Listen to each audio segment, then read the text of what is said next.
By Bola Tinubu. Fellow Nigerians, we enter a moment of renewed hope. We hold the chance to move the nation and our collective cause forward as never before. Let us seize this moment so that history may write kindly of us.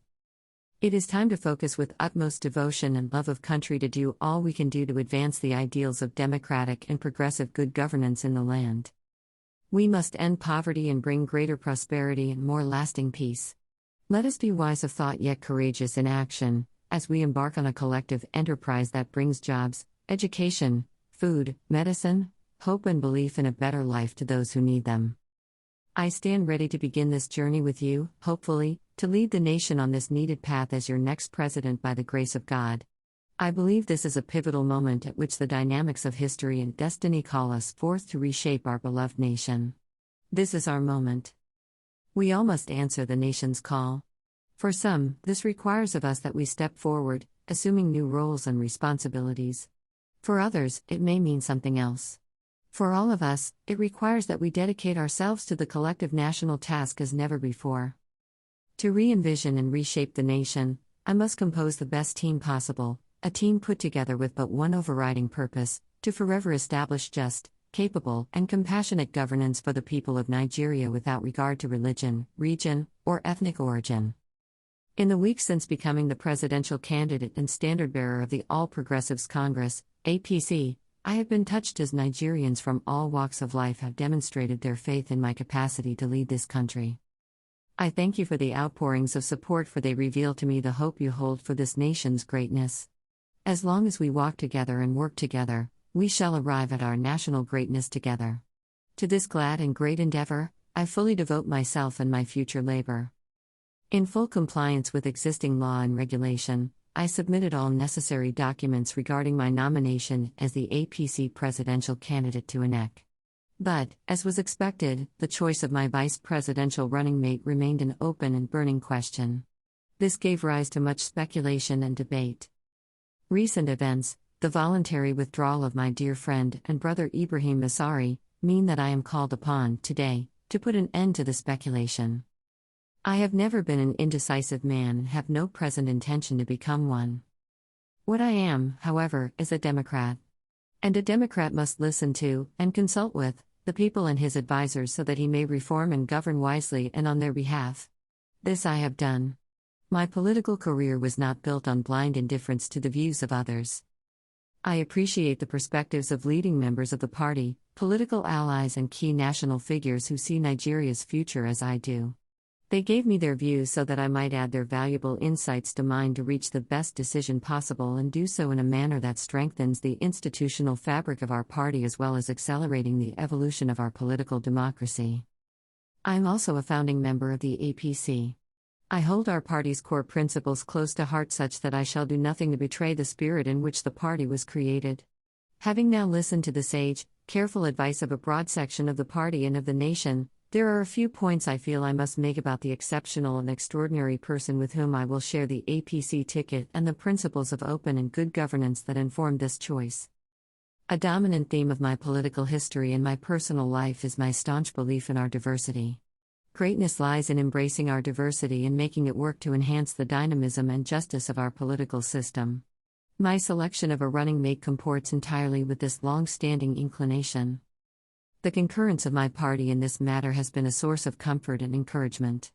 We are truly building a progressive party that not only represents a departure from other political parties but one that truly may well be the best hope for democratic good governance in Nigeria. I realize the momentous times we have entered. I know what lies in the balance. I also know that our political choices and activities send both intended and unintended signals to portions of the Nigerian electorate. All my life, my decisions regarding the team around and supporting me have always been guided by the principles of competence, innovation, compassion, integrity, fairness, and an adherence to excellence. When I was governor of Lagos State, these principles helped me assemble one of the most capable governing cabinets any state or this nation has ever seen. I trust enough in these principles to allow them to, once more, guide me to construct another exemplary team that can do Nigeria proud. Second, this chapter in our country's history demands a bold yet pragmatic approach, a path already chartered by the progressive ethos of the APC. The foundation for sustainable progress has been laid these past 7 years by the administration of President Muhammadu Buhari. The challenges of today are consequential because the lives and livelihoods of millions of Nigerians lie in the balance. Visionary and creative leadership will take us to our goal. Our focus, therefore, must be on getting the job done, and that means getting the very best and competent people to do it. In this crucial moment, where so much is at stake, we must prioritize leadership, competence, and the ability to work as a team over other considerations. I am mindful of the energetic discourse concerning the possible religion of my running mate. Just and noble people have talked to me about this. Some have counseled that I should select a Christian to please the Christian community. Others have said I should pick a Muslim to appeal to the Muslim community. Clearly, I cannot do both. Both sides of the debate have impressive reason and passionate arguments supporting their position. Both arguments are right in their own way. But neither is right in the way that Nigeria needs at the moment. As president, I hope to govern this nation toward uncommon progress.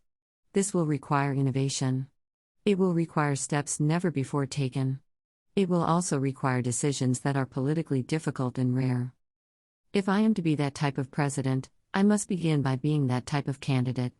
Let me make the bold and innovative decision not to win political points but to move the nation and our party's campaign closer to the greatness that we were meant to achieve. Here is where politics ends, and true leadership must begin. Today, I announce my selection with pride because I have made it not based on religion or to please one community or the other. I made this choice because I believe this is the man who can help me bring the best governance to all Nigerians, period, regardless of their religious affiliation or considerations of ethnicity or region. May I say this to all of you, especially to those who will be disappointed in my selection based on religious considerations. I will not and cannot ignore the religious concerns and ethnic sensitivities of our people. Taking them into due consideration is an important part of good and able governance.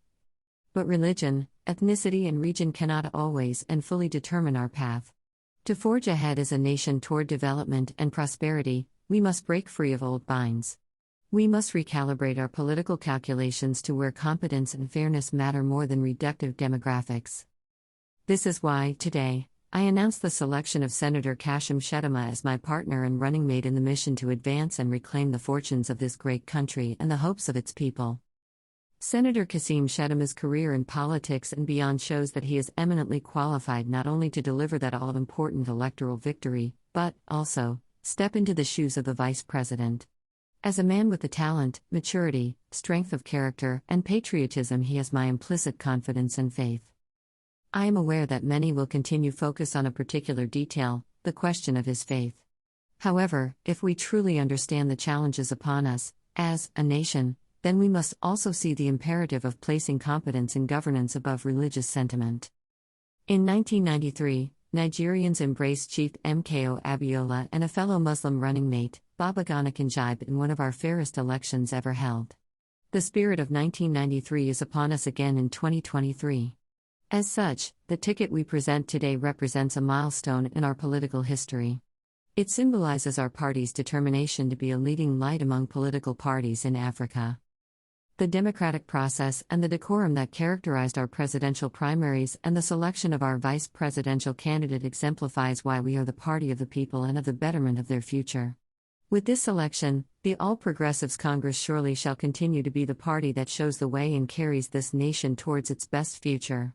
I implore you all to join with me on this journey to a brighter future.